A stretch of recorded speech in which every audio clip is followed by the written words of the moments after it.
Padre Celestial, tu pueblo se haya reunido al comenzar las horas de tu santo sábado para tributarte la honra, la gloria y la alabanza que tú te mereces como nuestro Dios, como nuestro gran Creador.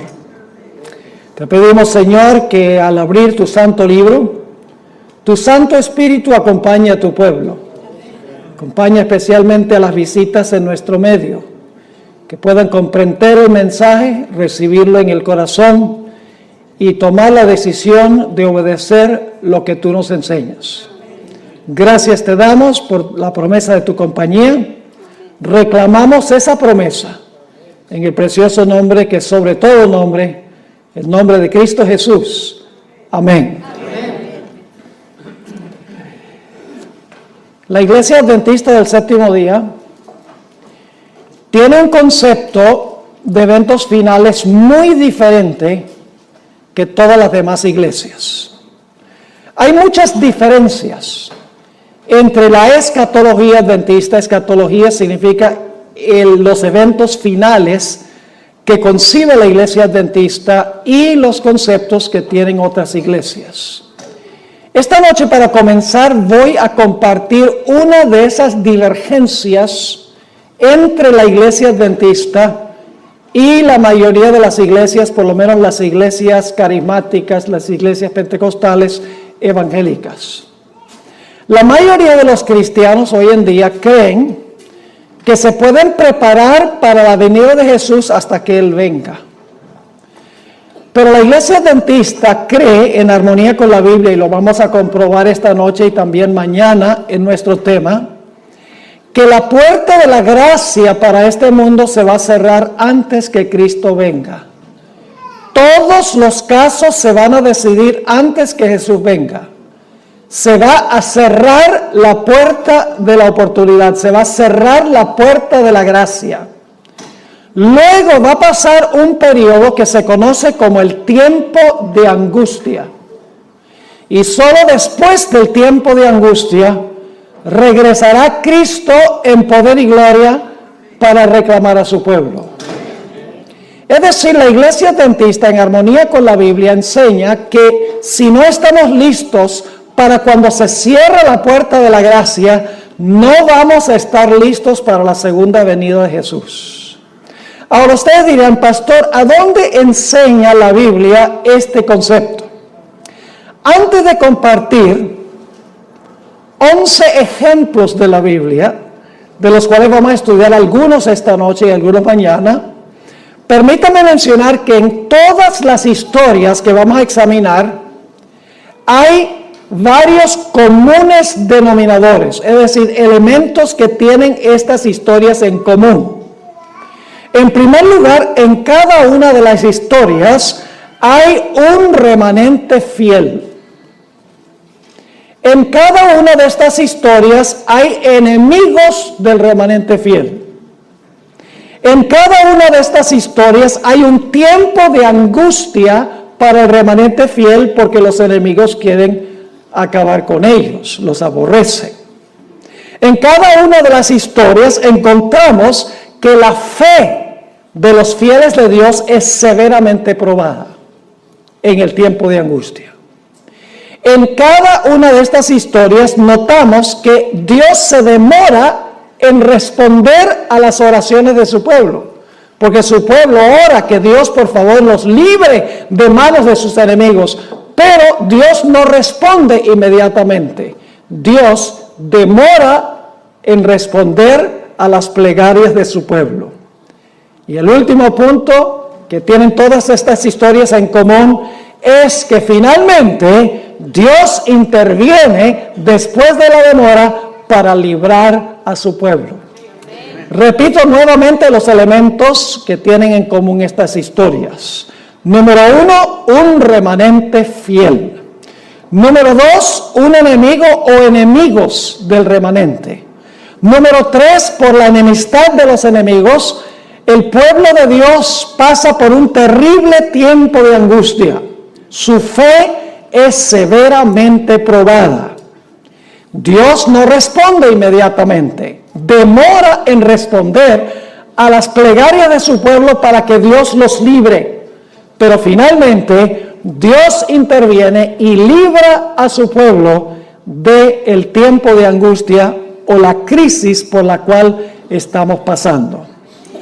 Ahora, la historia que ilustra mejor que cualquier otra historia este proceso que acabo de describir es una historia que encontramos muy temprano en la Biblia. Es una historia que encontramos en el libro de Génesis. Ahora, no voy a contar toda la historia porque no es posible cubrir todos los detalles. Tengo una presentación de 1 hora nada más sobre este punto específico, pero les voy a cubrir los puntos principales. Ustedes recuerdan que antes del diluvio Dios llamó a Noé para que predicara un mensaje al mundo antediluviano. Su mensaje dividió al mundo en 2 grupos. Los que aceptaron el mensaje, que fueron todos los miembros de su familia, y los que rechazaron su mensaje. Es decir, la predicación de Noé dividió a la raza humana en 2 grupos, los salvos y los perdidos. Cuando Noé terminó de predicar su mensaje, después de 120 años, algo extraordinario sucedió. Se encuentra descrito en Génesis 7 y el versículo 16. Génesis 7 y el versículo 16.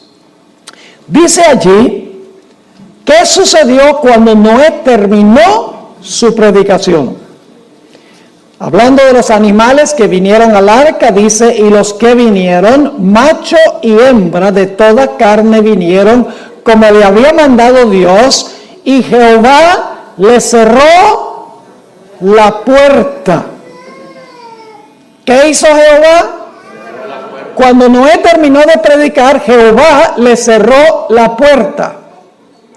Y apenas se cerró la puerta, comenzó a llover. No.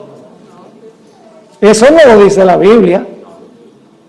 Yo pregunto, ¿pasó un tiempo entre cuando se cerró la puerta y cuando comenzó a llover y vino la destrucción? ¿Cómo no? Ahora, durante ese tiempo, ¿los que estaban perdidos se podían salvar? ¿Y los que se salvaron se podían perder? ¿O todos los casos estaban decididos cuando se cerró la puerta? Todos los casos estaban decididos cuando se cerró la puerta. La destrucción sencillamente destruyó a los que estaban afuera cuando se cerró la puerta. ¿Me están entendiendo? Ahora, hablemos unos momentos de lo que sucedió durante el periodo entre cuando se cerró la puerta y todos los casos estaban decididos y cuando vino la destrucción o comenzó a llover. Yo pregunto, ¿creen ustedes que los que estaban dentro del arca, su fe fue severamente probada por cada día que pasó? ¿Hubo una demora en Dios responder? Sí. ¿Cómo no? Imagínense, pasa un día, cielo azul. 2 días, ni una gota. 3 días, radiante el día. 4 días, 5 días, 6 días, 7 días. Porque pasaron 7 días, el 8º día fue cuando comenzó a llover. Y los que estaban afuera, ¿cómo se portaron durante esos 7 días? ¿Creen que cada día se portaron peor que el día anterior? Sí. Lógicamente, los enemigos estaban afuera burlándose de los que estaban adentro y los de adentro, su fe estaba siendo severamente ¿qué? Probada.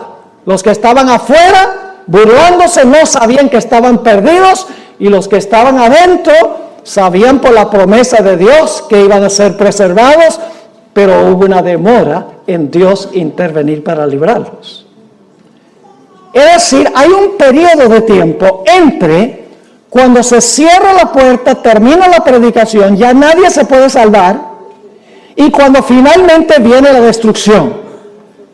Ahora ustedes dicen, ¿pero será que al final de la historia va a pasar lo mismo? Vamos a ver lo que dijo Jesús. Mateo 24 y el versículo 37 al 39. Mateo 24 y el versículo 37 al versículo 39. Aquí Jesús nos va a decir qué importancia tiene esta historia para el tiempo del fin. Dice allí Jesús, mas como en los días de Noé, así será la venida del Hijo del Hombre. ¿Qué eventos está comparando Jesús? Lo que pasó allá va a suceder aquí, está diciendo Jesús. Sigue diciendo, porque como en los días antes del diluvio, estaban comiendo y bebiendo, casándose y dando en casamiento, es decir, estaban llevando a cabo su vida rutinaria. Ahora viene una palabrita muy importante, hasta, es una palabra que marca un momento de tiempo, dice, estaban haciendo esto hasta el día en que Noé, ¿qué? Entró en el arca. Pero ahora fíjense lo que sigue diciendo. Y no entendieron, ¿quiénes no entendieron? Los que estaban afuera, muy bien. Y no entendieron hasta que vino el diluvio. ¿Qué no entendieron entre cuando se cerró la puerta y vino el diluvio? Los que estaban afuera, ¿qué no entendieron? ¿Qué no supieron? Que estaban perdidos, pero siguieron viviendo durante ese periodo. Dice, hasta que vino el diluvio y se los llevó a todos, y luego dice, así será también la venida del Hijo del Hombre. ¿Se va a cerrar la puerta de la gracia antes que Jesús venga? Seguro. En el mundo va a haber un grupo de personas que no van a saber que están perdidos. Va a haber un grupo cuya fe será severamente probada. Pasará el pueblo de Dios por un tiempo angustioso donde sus enemigos se van a burlar de ellos. Finalmente Dios intervendrá para librar a su pueblo cumpliendo su palabra. ¿Cómo no? Ahora permítame ilustrarlo de otra forma. Jesús dijo que Él iba a venir como ladrón en la noche. Compara su venida con la venida del ladrón en la noche. Ahora, mucha gente, inclusive creo yo la mayoría de los adventistas, creen que la venida de Cristo como un ladrón es la segunda venida de Jesús. Pero la venida de Jesús como ladrón no es la segunda venida de Cristo. Permítame ilustrar lo que quiero decir. Es una noche muy fría en San Diego. Yo me imagino que ustedes tienen noches bien frías aquí de vez en cuando, ¿verdad? En diciembre, en enero posiblemente, donde sopla el viento y está frío, entra esa neblina del Pacífico. ¡Wow! Y han trabajado todo el día y llegan a la casa, se comen una buena cena, se sientan en la silla favorita a ver las noticias en la televisión, se quedan como medio dormidos y dicen, me voy a ir a acostar porque estoy cansado. Y entonces va la persona, se acuesta, y apenas se acuesta y se pone las cobijas encima, que está calientico, y ha bajado el termostato de la casa, porque uno duerme mejor con el termostato bien bajo. La persona dice, se me olvidó trancar la puerta. Y estoy aquí debajo de esta cobija calientico, sabroso. Qué flojera me da salirme de debajo de la cobija para ir a trancar la puerta. Y la persona dice, al fin y al cabo yo llevo viviendo en esta casa 25 años y nunca ha llegado el ladrón. Y se queda con las cobijas puestas.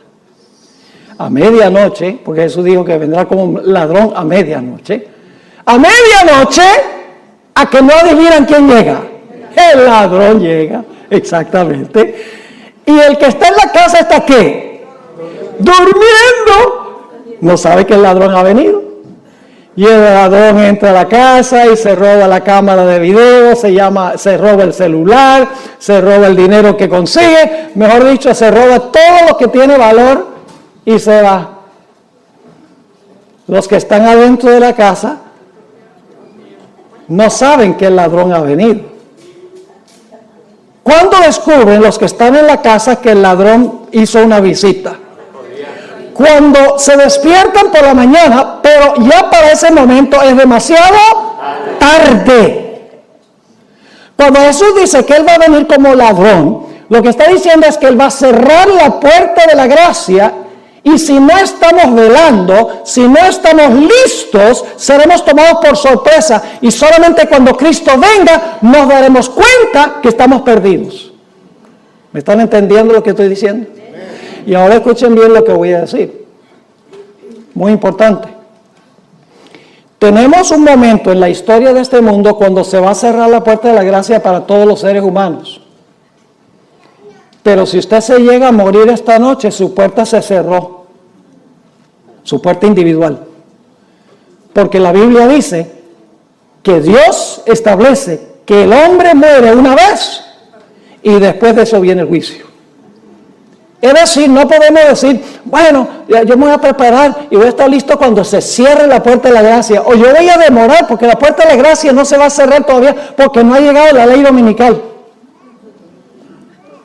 Y entonces llegamos a morir esta noche antes que llegue la ley dominical, antes que se cierre la puerta y de todas maneras se cerró la puerta. Porque en el momento de la muerte, ese es el fin. ¿Me están entendiendo este asunto? Ahora vamos a repasar. En los días de Noé, ¿hubo un remanente fiel? ¿Quién? Noé y su familia. ¿Había enemigos de ellos? ¿Quiénes? Los que estaban afuera. ¿Pasaron por un tiempo de angustia? ¿Los que estaban adentro? ¿Cómo no? ¿Su fe fue probada? Sí. ¿Hubo una demora en Dios librarlos de sus enemigos? Pero pregunto, ¿finalmente Dios intervino y el pueblo fue librado? Exactamente. Ven, todos los elementos están en esa historia. Ahora quiero que vayamos a otro ejemplo que encontramos en el Antiguo Testamento.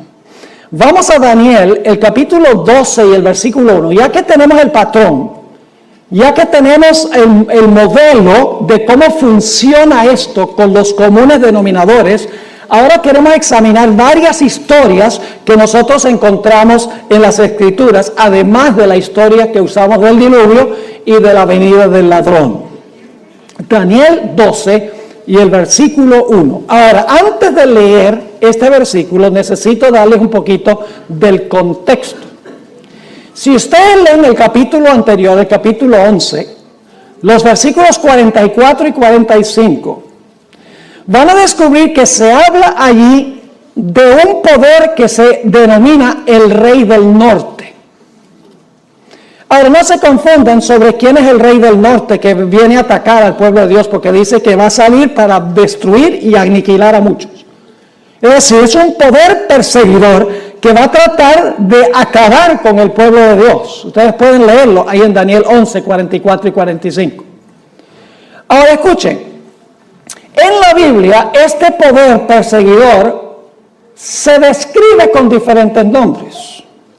Por ejemplo, en Daniel 7 se le llama el cuerno pequeño. En Apocalipsis 13 se le llama la bestia. En 2 de Tesalonicenses 2 se le llama el hombre de pecado. En 2 de Tesalonicenses, en Mateo 24 se le llama la abominación asoladora.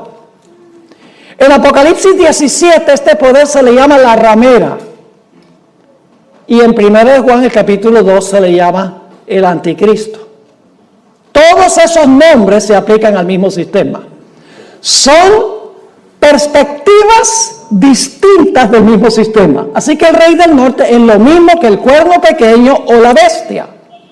La abominación asoladora, la ramera, el hombre de pecado. Todos son nombres que describen el último poder que va a perseguir y oprimir al pueblo de Dios. Y ya hemos estudiado en cuanto al cuerno pequeño y la bestia. Y hemos visto que el cuerno pequeño y la bestia representan ¿qué poder? Representan el papado. Exactamente. Lo cubrimos en detalle examinando estas profecías matemáticamente. Así que viene el Rey del Norte, el enemigo final del pueblo de Dios.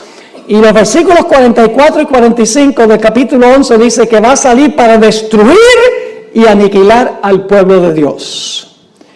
Pero cuando está a punto de hacerlo, tenemos lo que se describe en Daniel 12 y el versículo 1. Dice allí, en aquel tiempo, es decir, cuando el Rey del Norte sale para destruir al pueblo de Dios, se levantará Miguel. ¿Qué va a pasar cuando el pueblo de Dios esté siendo perseguido finalmente? ¿Qué va a pasar? ¿Se va a levantar quién? Miguel. Se va a levantar Miguel. Ahora, ¿quién es Miguel? Hay mucho debate en el mundo teológico sobre quién es Miguel. No hay necesidad de debatir quién es Miguel, porque Miguel es un nombre que se le atribuye a Cristo Jesús. El nombre Miguel significa ¿quién es como Dios? También se conoce como el arcángel Miguel. Ahora escuchen bien, Jesús no es un ángel. Jesús es un mensajero. La palabra ángel significa mensajero. Jesús se llama Miguel, pero Jesús es eterno Dios, según la Sagrada Escritura. Pero Miguel es uno de los nombres de Jesús. Es el arcángel del pacto. Es el arcángel que resucita a los muertos a la segunda venida. Vendrá con la voz del arcángel y con trompeta de Dios. Es el que resucita a los muertos. Y todos sabemos que ese es ¿quién? Ese es Cristo Jesús. Así que cuando el rey del norte, el último poder, sale a destruir al pueblo de Dios, dice, se levantará Miguel. Ahora, ¿qué significa eso? Se levantará Miguel. ¿Qué significa la palabra se levantará? Tenemos que regresar al capítulo 11 para entender qué significa se levantará Miguel.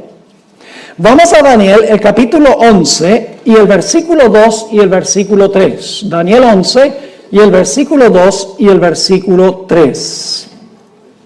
Ahora, lamentablemente, en la traducción no se traduce la palabra igual, pero es la idéntica palabra hebrea que se usa en Daniel 12:1. Levantará es la mismita palabra que vamos a ver en los versículos 2 y 3 del capítulo 11. Fíjense lo que dice allí. Y ahora yo te mostraré la verdad. He aquí que aún habrá 3 reyes en Persia.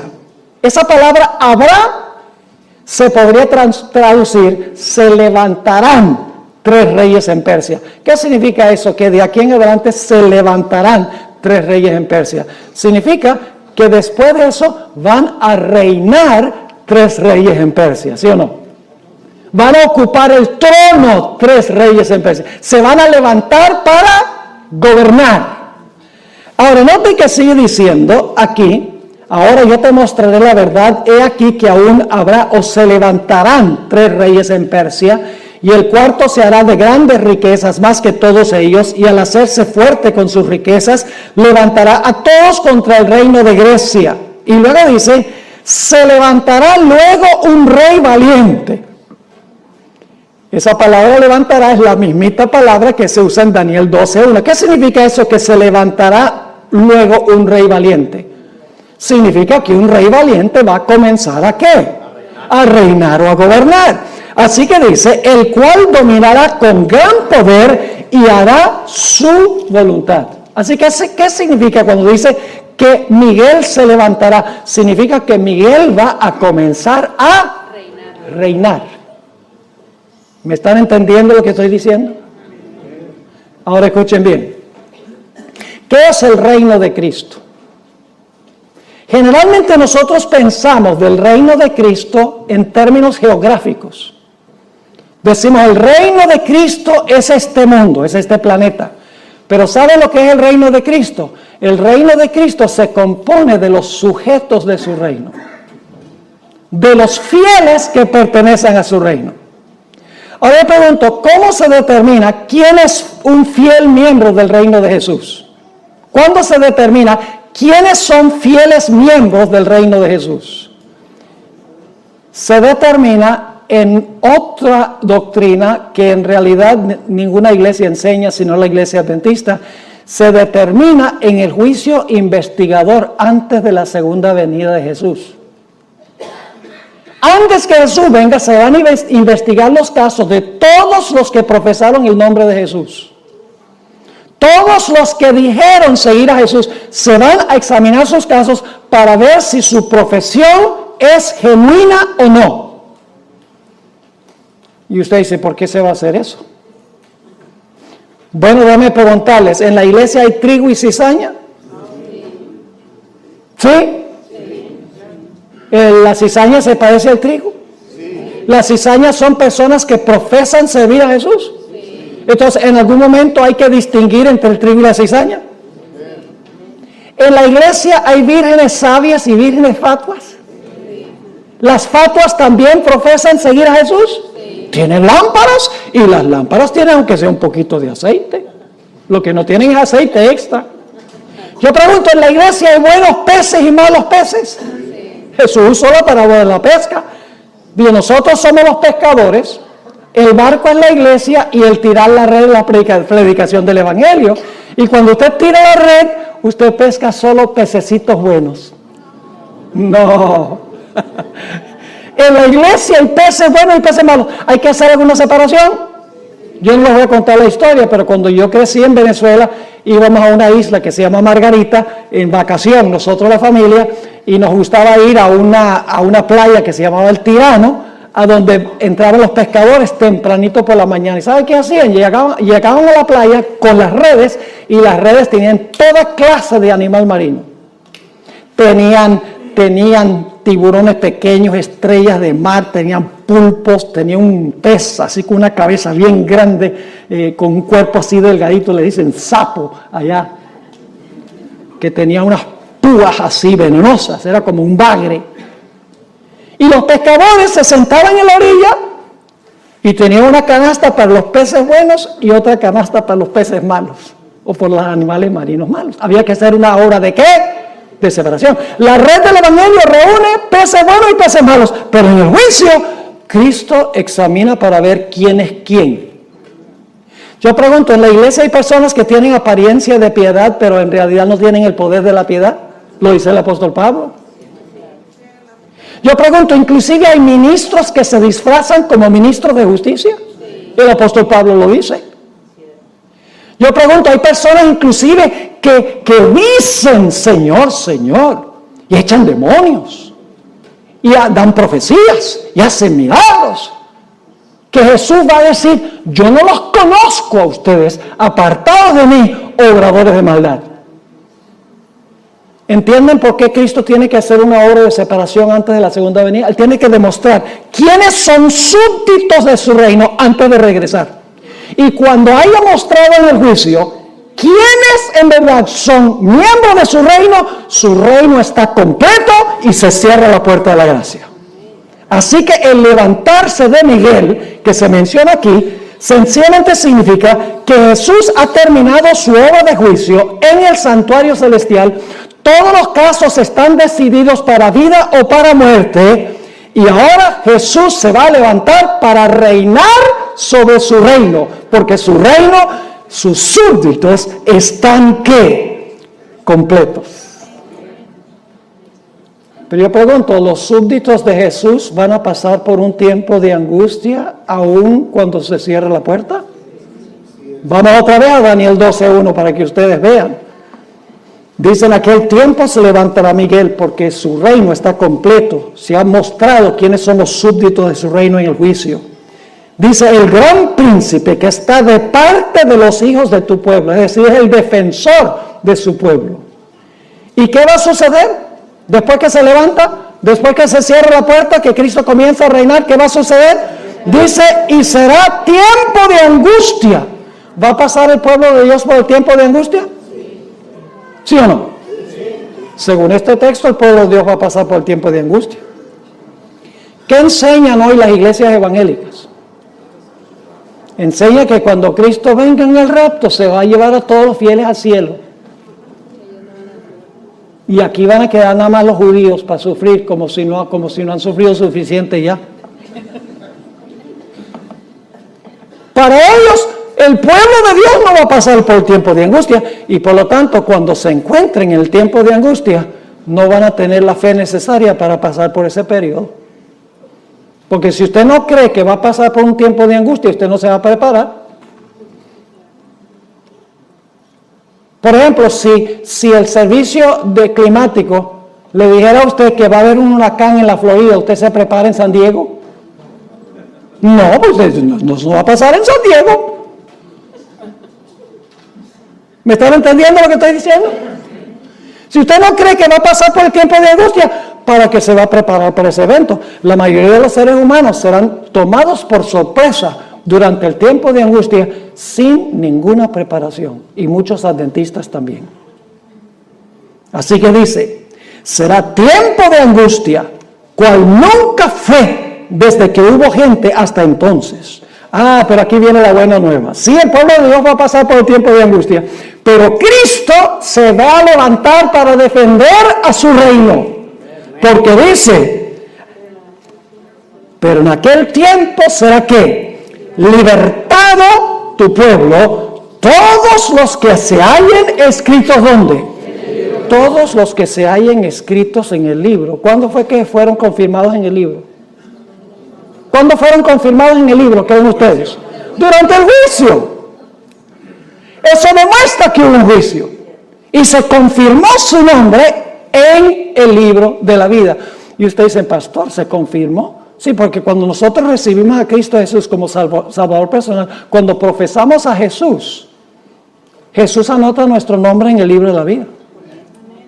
En ese momento Jesús no se pone a mirar si la profesión es genuina o no. Sencillamente acepta nuestra palabra, de que vamos a seguir a Jesús, vamos a hacer cielo a Jesús, y Jesús anota el nombre en el libro de la vida. En el juicio se examina la vida de la persona para ver si su profesión es genuina o no. Yo pregunto, una vez que una persona ha sido perdonada, ¿se le puede revocar el perdón? ¿Una persona puede ser salva y luego perder la salvación? Las iglesias, muchas iglesias protestantes dicen, no, una vez salvo, siempre salvo. La Biblia no enseña eso. ¿Te recuerda la parábola de los dos deudores? Parábola interesante esta de los dos deudores. Había un hombre que debía 10,000 talentos, una suma que era imposible pagar.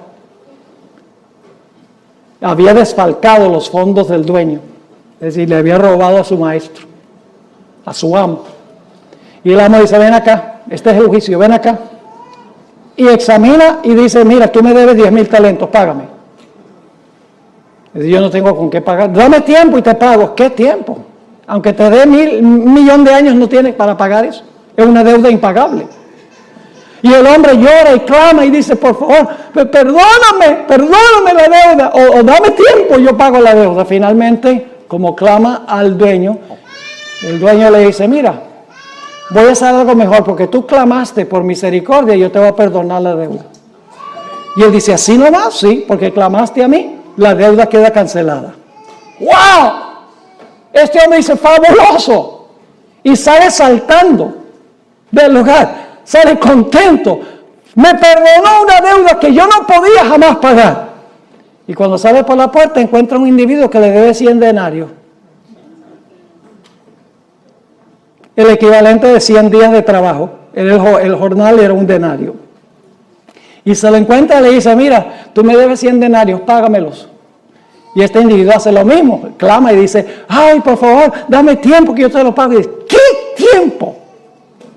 Págame ahora. Y dice la Biblia que lo agarró por el cuello y lo estaba ahorcando para que le pagara los 100 denarios. Pues resulta que los siervos del amo, que representan los ángeles, fueron allá y le dijeron al Señor, mire, ¿sabe lo que pasó con ese hombre que tú perdonaste esa deuda que él no podía pagar? Él se encontró un compañero que le debía dinero que se podía pagar y no lo quiso perdonar. Y el Señor dice, tráigame a ese reo acá. Y lo trae. Y le dice, tú no eres el que yo te perdoné una deuda grande que tú no podías pagar porque clamaste a mí. Ah, sí, como no, muchas gracias. Y dice, ¿qué es esto que yo oigo de ti? Que si yo te perdono una deuda grande que no podías pagar porque clamaste a mí, tú no eres capaz de perdonarle una deuda a uno que te debe mucho menos porque clama a ti. Perdona nuestras deudas como nosotros perdonamos a nuestros deudores. Y dice que le revocó el perdón. Le revocó el perdón y lo mandó a la cárcel hasta que pagara todo lo que debía y seguro murió en la cárcel. ¿Están entendiendo? Ese hombre tenía lágrimas de cocodrilo. Él no estaba arrepentido por haberle robado a su amo. Estaba triste por el castigo que le iba a tocar.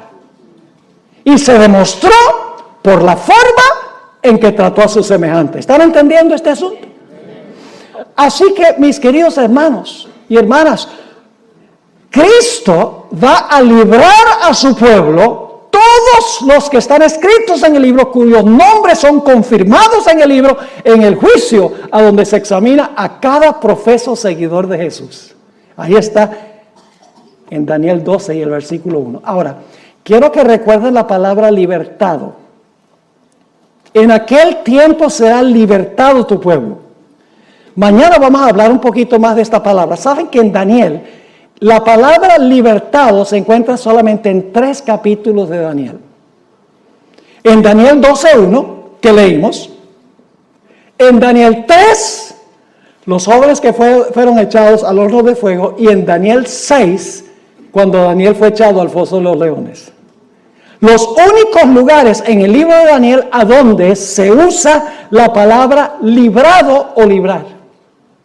Entonces debe haber una conexión entre Daniel 12:1 y Daniel 3 y Daniel 6. ¿Están conmigo hasta ahora? Ahora vamos a otra historia de la Biblia. Recuerden nuevamente los elementos comunes. Un remanente que fiel. Enemigos. Un tiempo de angustia. La fe del fiel Hijo de Dios es probada. Dios se demora en responder la plegaria de su siervo y finalmente su siervo es que es librado. Ahora vamos a estudiar la vida de Jacob, porque ustedes saben que esto se llama el tiempo de angustia de Jacob. Pues si se llama el tiempo de angustia de Jacob, ¿a dónde tenemos que ir para entender el tiempo de angustia de Jacob? Pues sería bueno ir a la historia de Jacob, si es el tiempo de angustia de Jacob. La historia de la angustia de Jacob se encuentra en Génesis 32. Vayan conmigo a Génesis 32.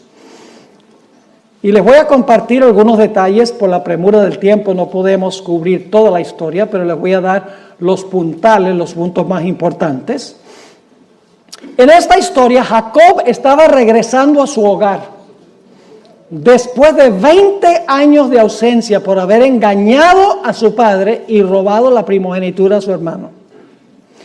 Cuando se está acercando a su hogar perdido por causa de su pecado, escucha que su hermano Esaú, a quien le robó la primogenitura, está viniendo contra él con 400 hombres armados hasta los dientes, con el fin de destruir a Jacob y a su familia por lo que Jacob había hecho 20 años antes. Jacob temía que su pecado había sido tan grande que Dios no le podía garantizar protección, que su pecado era tan inmenso ante la vista de Dios que Dios no iba a poder cumplir su pacto para con él y protegerlo de la ira de su hermano. Y por lo tanto nos dice la historia que Jacob fue a la orilla del arroyo de Jaboc y allí vació su corazón en oración a Dios. Pidió a Dios 2 cosas. 1, dame la seguridad del perdón. Dame la seguridad de que tú me aceptas, de que mi pecado ha sido perdonado. Y luego dice, con esa certeza, dame la seguridad que tú vas a protegerme de la enemistad de mi hermano, que viene con los 400 hombres con la intención de destruirme junto con mi familia. Vamos a leer la historia, como se encuentra en Génesis 32, 9 al 11. Aquí se describe la oración de Jacob. Y aparece otra vez la palabra clave. Dice allí, y dijo Jacob, Dios de mi padre Abraham, y Dios de mi padre Isaac, Jehová, que me dijiste, vuélvete a tu tierra y a tu parentela, y yo te haré bien. Y luego noten lo que dice Jacob. menor soy yo que todas las misericordias y que toda la verdad que has usado para con tu siervo. Jacob está diciendo, Señor, yo no soy digno de que tú me perdones ni de que tú me aceptes. Y luego sigue diciendo, pues con mi cayado pasé este Jordán y ahora estoy sobre 2 campamentos. Y luego, ¿cuál es la palabra del versículo 11? ¿De quién? De la enemistad del hermano. ¿Tiene Jacob un enemigo, sí o no? Sí. Él es el remanente fiel. Él tiene un enemigo. Está pasando por un tiempo severo de angustia, vaciando su oración a Dios para tener la certeza del perdón y la protección de Dios contra su enemigo. Sí. ¿Dios contesta la oración inmediatamente? No, eso lo vamos a ver en un momento, pero finalmente Dios interviene y lo libra de la ira de su hermano. Vamos a notar que cuando Jacob está a la orilla del arroyo Jaboc, de repente viene un individuo y empieza a luchar con él.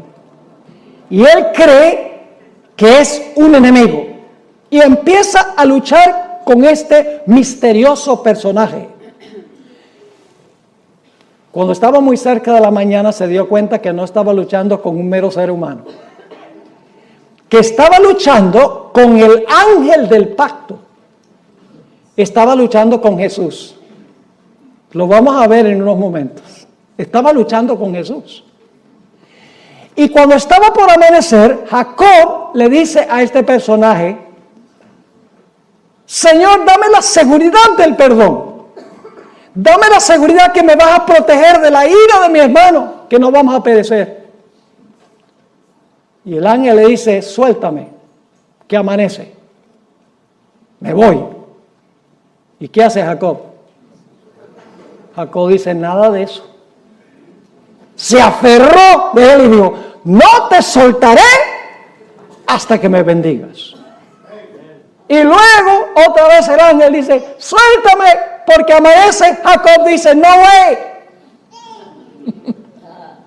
No te soltaré hasta que me des la certeza del perdón y que tú me vas a proteger de manos de mi enemigo.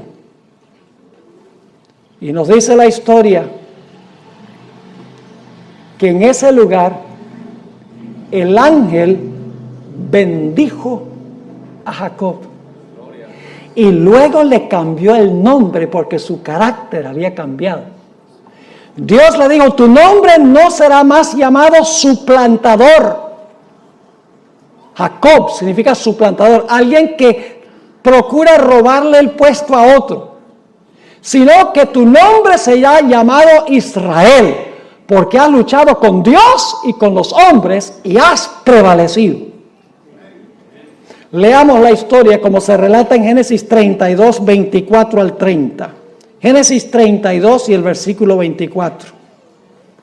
Así se quedó Jacob solo y luchó con él un varón hasta que rayaba el alba. Y cuando el varón vio que no podía con él, tocó en el sitio del encaje de su muslo y se descoyuntó el muslo de Jacob mientras que con él luchaba. Y dijo el personaje, déjame porque raya el alba. Y Jacob le respondió, no te dejaré si no me bendices. Y el varón le dijo, ¿cuál es tu nombre? Y él respondió, Jacob. Y el varón le dijo, no se dirá más tu nombre Jacob, sino Israel, que significa príncipe de Dios. Porque has luchado con Dios y con los hombres y has, ¿qué? Vencido. Entonces Jacob le preguntó y le dijo, declárame ahora tu nombre. Y el varón respondió, ¿por qué me preguntas por mi nombre? Y lo bendijo allí. Ahora, ¿quién fue este personaje con quien luchó Jacob toda la noche para tener la seguridad del perdón y la seguridad de la protección contra la ira de su hermano? La Biblia lo describe de dos formas. Noten el libro de Oseas, el capítulo 12 y el versículo 4, ¿con quién fue que luchó Jacob? Oseas 12 y el versículo 4. Interesante este texto, ¿verdad que sí? Dice, ¿venció a quién? Con el ángel, con Dios. ¿Jacob venció a quién? Venció al ángel y prevaleció. Lloró y le ¿qué? Y le rogó. En Betel le halló y allí habló con nosotros. ¿Con quién estaba luchando Jacob? Dice que estaba luchando con el ángel. Lloró y rogó al ángel, dice aquí. Y usted dice, entonces, ¿el que estaba luchando con Jacob era el ángel? Sí, era el personaje que en el Antiguo Testamento se le llama el ángel de Jehová. Jesús. Ahora vuelvo a decir que el ángel de Jehová no es un ángel, no es una criatura. El ángel de Jehová es Jesús. Y Jesús es eterno Dios. Pero en el Antiguo Testamento se le llama el ángel o el mensajero de Jehová. Y ustedes dicen, ¿cómo sabe que ese ángel en realidad era Jehová? Por el nombre que Jacob le puso al lugar. Noten Génesis 32 y el versículo 30, el nombre que le dio Jacob a ese lugar. Dice en Génesis 32, 30, y llamó Jacob el nombre de aquel lugar, ¿qué cosa? Peniel. ¿Sabe lo que significa la palabra Peniel? Viene de dos palabras hebreas, pen y el. Significa rostro de Dios. ¿Cómo llamó Jacob el lugar donde luchó con el ángel? El rostro de Dios. ¿Por qué razón? Dice, porque dijo, vi a Dios cara a cara y fue, ¿cuál es la palabra clave ahí? Fue librada mi alma. ¿Están captando la perspectiva? Ahora yo pregunto, al final de la historia, los enemigos del pueblo de Dios van a venir en contra de ellos. ¿Ustedes creen? El pueblo de Dios va a clamar día y noche para que Dios los libre de manos de sus enemigos. Su fe será severamente probada. Ciertamente que sí. El pueblo de Dios finalmente se la ha librado de la ira de la bestia, de su imagen y de la prueba sobre su marca. ¿Cómo no? Ahora queremos ir a otro ejemplo del Antiguo Testamento. El cautiverio de Israel en Babilonia. Permítanme mencionarles los elementos claves antes de leer el pasaje que se encuentra en Jeremías, el capítulo 30, y vamos a leer Jeremías 30 y empezando con el versículo 5. Escuchen bien el marco histórico. El remanente fiel en esta historia es el pueblo de Israel. El enemigo del pueblo de Israel en esta historia es Nabucodonosor y los babilonios, que llevaron al pueblo de Dios cautivo a Babilonia. El tiempo de angustia que pasó el pueblo fueron los 70 años que pasaron allí cautivos en Babilonia, bajo el mando de su enemigo, Nabucodonosor y de los babilonios. Yo pregunto, ¿se demoró Dios en librarlos? Se demoró 70 años, sí. Fue un tiempo de agonía para el pueblo de Dios mientras estaban cautivos. ¿Cómo no? ¿Su fe fue severamente probada? Sí. Pero finalmente Dios intervino y libró a su pueblo del cautiverio a Babilonia y al rey Nabucodonosor. Vamos a leer el pasaje como se encuentra en Jeremías 30 y el versículo 5.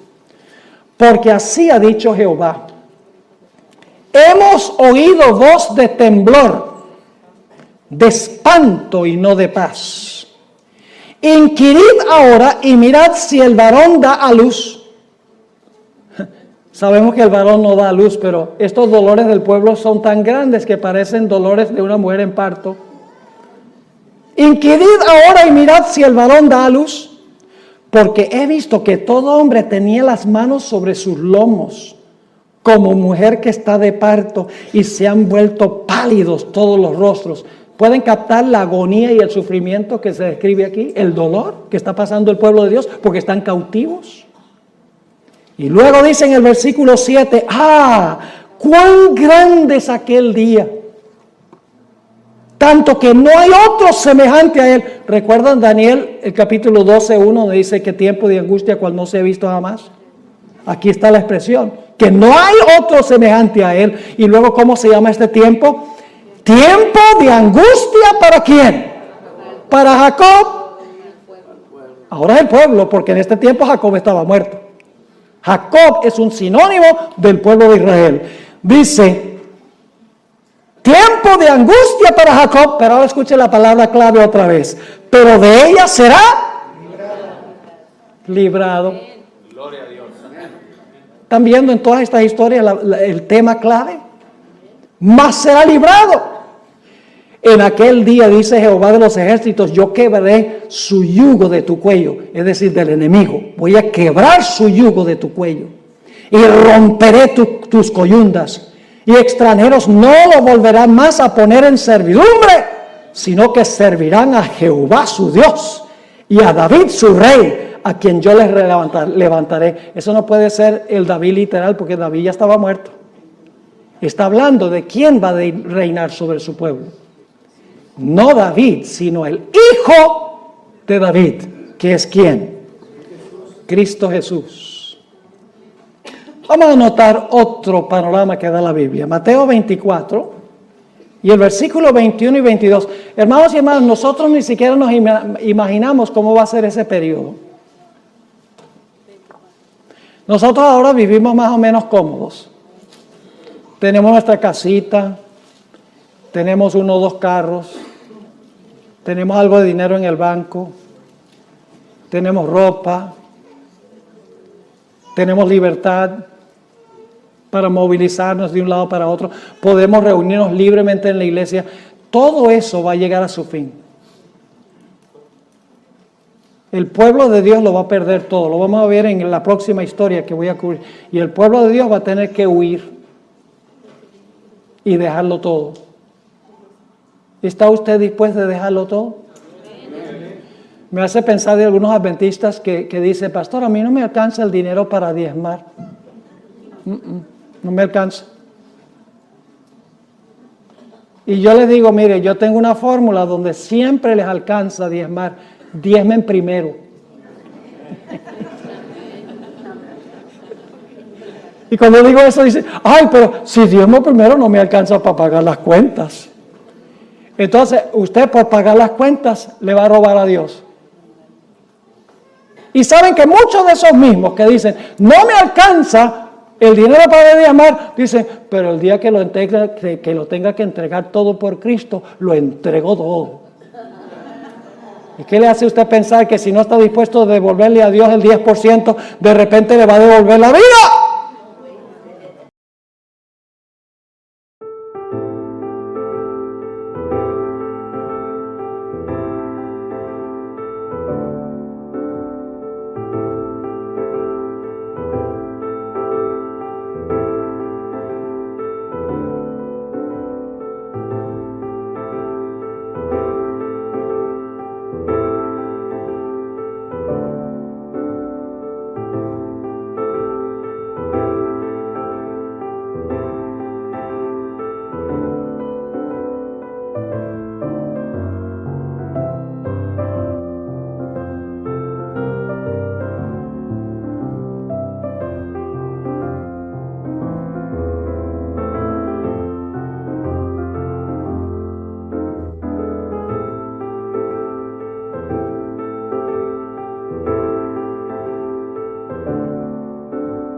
Sau cơn mưa đêm em đã làm gì giờ? Khói thuốc lăn lạnh nhì giờ. Anh chỉ muốn một đêm này không ngày ai humanity. Yeah, yeah, em muốn là quê mà sao mà em đã cần đi nhưng mà 30.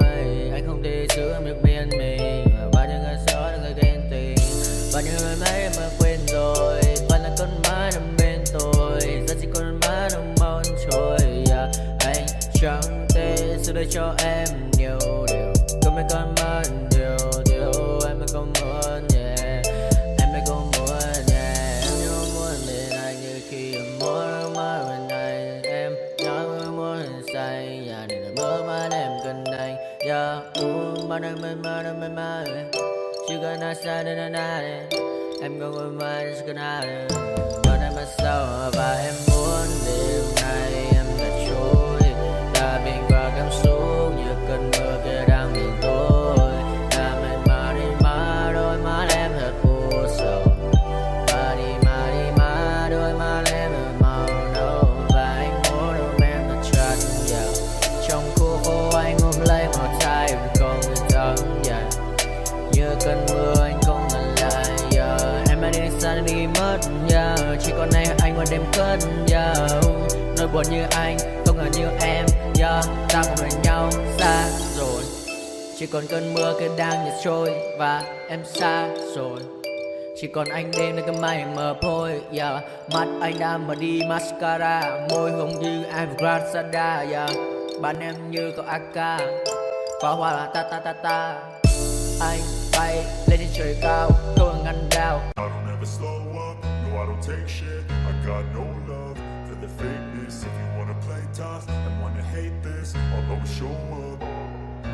I don't ever slow up, no I don't take shit. I got no love for the fakeness. If you wanna play tough and wanna hate this, I'll always show up and make a statement. I don't ever slow up, no I don't take shit. I got no love for the fakeness. If you wanna play tough and wanna hate this, I'll always show up and make a statement. Everything I do so instinctive and so passionate. Every word I move so descriptive like an adjective. I got a vendetta against people who patented being negative when you should be getting after it.